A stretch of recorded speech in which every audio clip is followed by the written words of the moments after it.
Hey guys, it's Michael. Welcome back to Michael in the Morning. Today is Wednesday, November 25th, 2020, and this is your second stimulus check and second stimulus package update, as well as news report. And we have a lot of big news to cover between economists coming out and saying we need more stimulus, Joe Biden urging Congress to pass another stimulus package within the next couple of weeks as well, and Mnuchin making a major move that will make it harder for the Federal Reserve to issue more stimulus and use the unused funds from the CARES Act. So let's just get right in to the updates. On Monday, over 120 economists called for the federal government to provide recurring direct payments. In an open letter, they said that stimulus checks were an essential tool to mitigating poverty and boosting consumer spending. On top of this, President-elect Joe Biden has recently stressed the importance of passing a stimulus bill before the end of 2020, and some Democrats in Congress have begun applying pressure on Nancy Pelosi to maybe come to the agreement and meet in the middle and accept a smaller stimulus bill.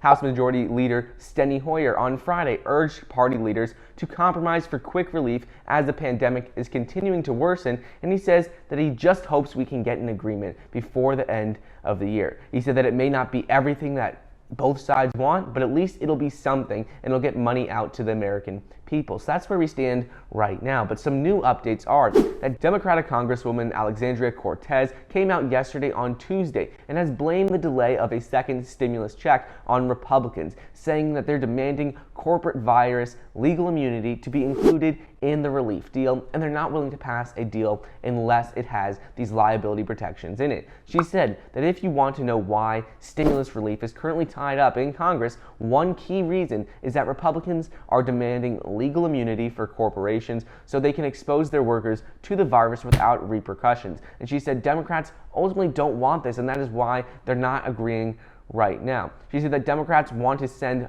people stimulus checks and want to get money out to the people, but they don't want to put people at risk and have to die in order to receive a check. Alexandria Cortez explained yesterday how Senate Majority Leader Mitch McConnell has made a liability shield for corporations a crucial demand in stimulus negotiations that have been ongoing for months now, and that is a red line issue. He won't pass a bill unless it includes these liability protections in it. Bottom line is, though, that she explained, as cases continue to surge all across the country in the third wave of the virus, all that liability protections would ultimately do is not prevent harm or injury to American people, but rather would just shift the burden and cost of someone getting sick away from businesses and to individuals. In addition to this, there was really big news from Treasury Secretary Mnuchin yesterday, and he announced that he is moving $455 billion in unspent stimulus money. That was from the CARES Act, from the interim bill, and other bills passed this year, and he's moving this money into a fund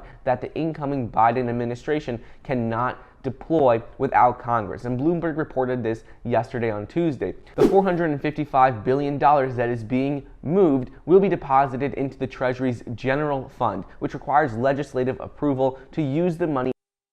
And you can't use this money unless you get approval from Congress. So ultimately what this will do is it'll make it harder for the Federal Reserve to send money out to the American people without Congress's help. Ernie Tedeschi, a policymaker at Evercore ISI and a top economist during the Obama administration, called Mnuchin's decision a dangerous move as the U.S. economy faces a very difficult moment right now with the virus, and because we're seeing cases increase at a dramatic rate, faster than we've ever seen before. He said that is one more enormous risk that we're adding onto this winter, which already has a number of risks, and we don't need this on top of it. He said that he doesn't think this is a smart move by Treasury Secretary Mnuchin, and that he's ultimately just doing it to make it harder for the Biden administration, because we may need this extra funding as a backstop in case we continue to see cases rise in the U.S. and things get worse. It's going to be much more difficult now for the Federal Reserve to step in and use this funding without approval from Congress. So now it just makes it harder to get some more stimulus